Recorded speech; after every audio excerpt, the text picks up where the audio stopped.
To use Apple Pay Later in store, start by making sure your device is compatible with Apple Pay and that you have the latest version of iOS or iPadOS installed. You also need to have a valid credit or debit card added to your Wallet app.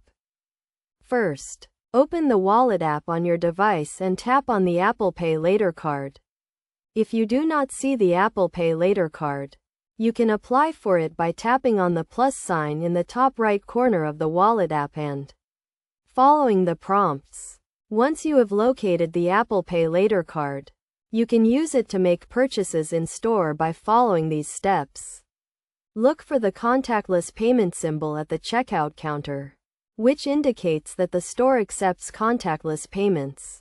Next, hold your device near the contactless reader with your finger on the home button or power button. Depending on your device model, you will be prompted to authenticate the transaction with Face ID, Touch ID, or your passcode. After authenticating, you will see a confirmation on the screen that the payment has been made.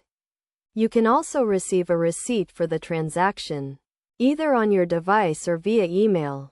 When using Apple Pay Later in store, keep in mind that you will need to make payments over a period of time, typically 4 payments over 6 weeks.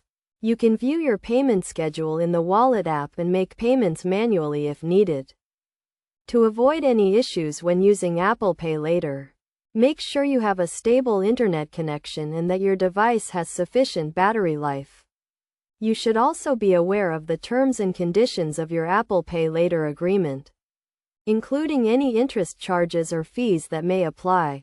By following these steps and best practices, you can easily use Apple Pay Later to make purchases in store and enjoy the convenience of contactless payments with the added flexibility of paying over time.